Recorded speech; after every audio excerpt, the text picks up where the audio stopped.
Part fifth. Shri गणेशाय नमः। श्री जानकी वल्लभो विजयते। श्री रामचरित मानस लंका कांड। बिहिसा नारी बचन सुनि काना, अहो मोह महिमा बलवाना। नारी स्वभाव सत्य कबि कहें, अवगुण आठ सदार उर रहे। पत्नी के वचन कानों से सुनकर रावण खूब हंसा। ओहो, मोह की महिमा बड़ी बलवान है। स्त्री का स्वभाव सब सत्य ही कहते हैं कि उसके हृदय में 8 अवगुण सदा रहते हैं। साहस अनित चपलता माया, भय अविवेक असोच अदाया। रिपुकर रूप सकल तै गावा, अति विशाल भय मोहि सुनावा। साहस, झूठ, चंचलता, माया, भय, अविवेक, अपवित्रता और निर्दयता। तूने शत्रु का विराट रूप गाया और मुझे उसका बड़ा भारी भय सुनाया। सो सबु प्रिया सहज बस मोरे, समुझि परा प्रसाद अब तोरे। जान्यो प्रिया तोरी चतुराई, एहि विधि कयो मोरी प्रभुताई।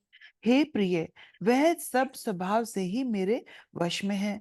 तेरी कृपा से मुझे यह अब समझ पड़ा। हे प्रिय, तेरी चतुराई में जान गया। तू इस प्रकार मेरी प्रभुता का बखान कर रही है। तब बत कहीं गूढ़ मृग लोचनी, समुझत सुखद सुनत भय मोचनी। मंदोदरी मन महु ठयऊं, पियई काल बस मति भ्रम भयऊं। हे मृगनयनी, तेरी बातें बड़ी गूढ़ रहस्य भरी हैं, समझने पर सुख देने वाली और सुनने से भय छुड़ाने वाली हैं। मंदोदरी ने मन में ऐसा निश्चय कर लिया कि पति को कालवश मति भ्रम हो गया है। यही विधि करत विनोद बहु, प्रात प्रगट दस कंध। सहज असंक लंकपति, सभा गयऊं मद अन। फूलई फरई न बेत, यद्यपि सुधा बरसई जलद। मुरुख हृदय नचेत, जो गुरु मिलहि विरंचि सत। मंगल भवन अमंगल हारी, द्रव उसु दशरथ अजिर बिहारी। इस प्रकार अज्ञानवश बहुत से विनोद करते हुए रावण को सवेरा हो गया। तब स्वभाव से ही निडर और घमंड में अंधा लंकापति सभा में गया। यद्यपि बादल अमृत सा जल बरसाते हैं, तो भी बेत फूलता फलता नहीं। इसी प्रकार चाहे ब्रह्मा के समान भी ज्ञानी गुरु मिले, तो भी मूर्ख के हृदय में चेत नहीं जाता। यहाँ प्रात जागे रघुराई, पूछा मत सब सचिव बुलाई। कहूँ बेगी का करई उपाई, जामवंत कै पद सिरुनाई। यहाँ प्रातःकाल श्री रघुनाथ जी जागे और उन्होंने सब मंत्रियों को बुलाकर सलाह पूछी कि शीघ्र बताइए, अब क्या उपाय करना चाहिए। जामवंत जी ने श्री राम जी के चरणों में सिर नवाकर कहा। सुनु सर्वज्ञ सकल उर्वासी, बुद्धि बल तेज धर्म गुण राशि। मंत्र कहो निज मति अनुसारा, दूत पटाए बाली कुमारा। हे सर्वज्ञ, हे सबके हृदय में बसने वाले, हे बुद्धि बल तेज धर्म और गुणों की राशि, सुनिए, मैं अपनी बुद्धि के अनुसार सलाह देता हूँ कि बाली कुमार अंगद को दूध बनाकर भेजा जाए। नीक मंत्र सबके मन माना, अंगद सन के कृपा निधाना। बाली तने बुद्धि बल गुण धामा, लंका जाहु तात मम कामा। यह अच्छी सलाह सबके मन में जच गई। कृपा के निधान श्री राम जी ने अंगद से कहा, हे बल बुद्धि और गुणों के धाम बाली पुत्र, हे तात, तुम मेरे काम के लिए लंका जाओ। बहुत बुझाई तुम्हें का कयऊं, परम चतुर मैं जानत हयऊं। काजू हमार तासु हित होई, रिपुसन करें बत कही सोई। तुमको बहुत समझाकर क्या कहूं, मैं जानता हूं कि तुम परम चतुर हो। शत्रु से वही बातचीत करना जिससे हमारा काम हो और उसका कल्याण हो। प्रभु आज्ञा धरि शीस चरण, बंदी अंगद उठेऊ।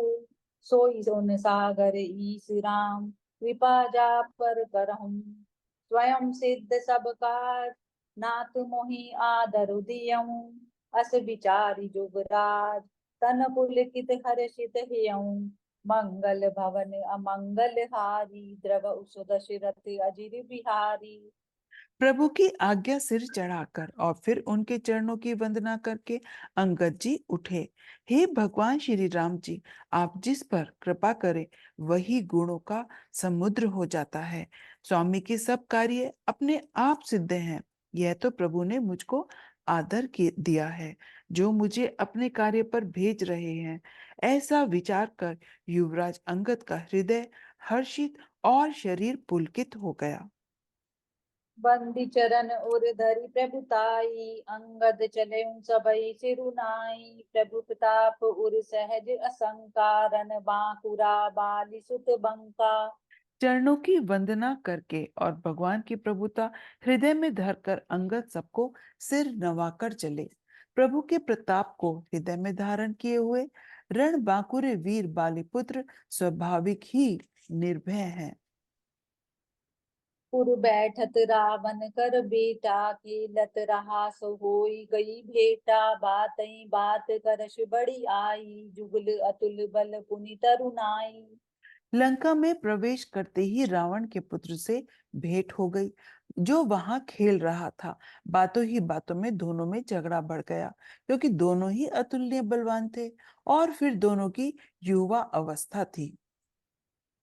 तेहि अंगद कहु लात उठाई, गही पद पटके भूमि बबाई। निशिचर निकर देखी बट भारी, जह तह चले ना सकहीं पुकारी। उसने अंगद पर लात उठाई। अंगद ने पैर पकड़कर उसे घुमाकर जमीन पर दे पटका।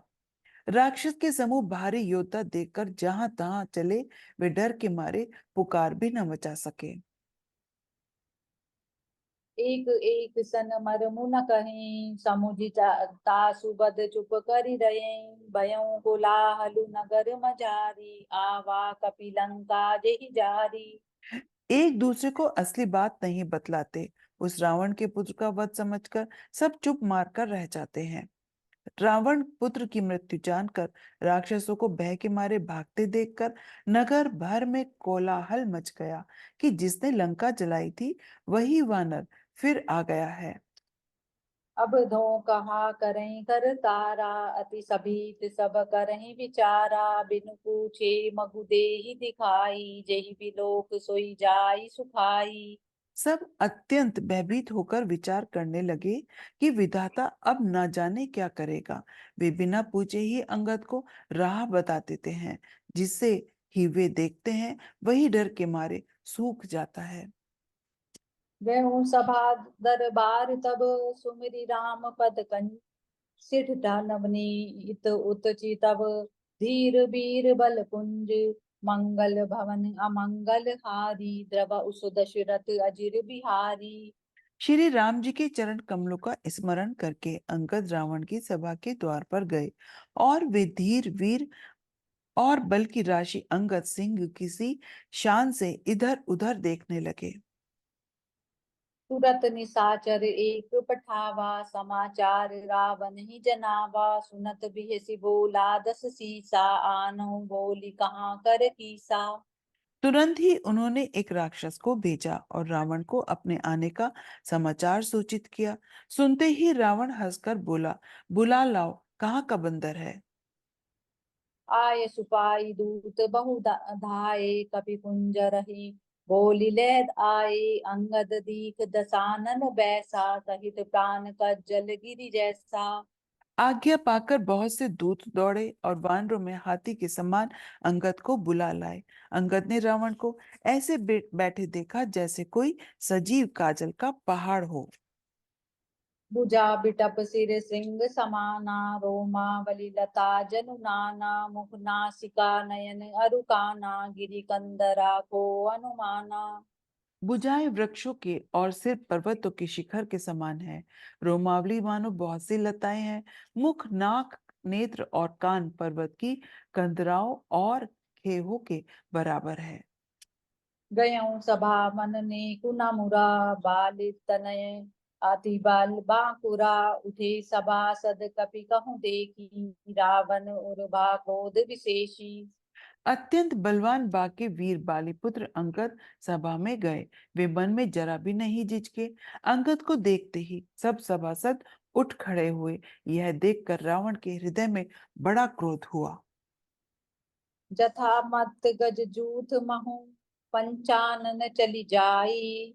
राम प्रताप सुमरि मन बैठ सभा सिरुनाई। मंगल भवन अमंगल हारी द्रव उस दशरथ अजिर बिहारी। जैसे मतवाले हाथियों के झुंड में सिंह चला जाता है, वैसे ही श्री राम जी के प्रताप का हृदय में स्मरण करके निर्भय सभा में सिर नवाकर वे बैठ गए। जय सिया राम। जय सिया राम।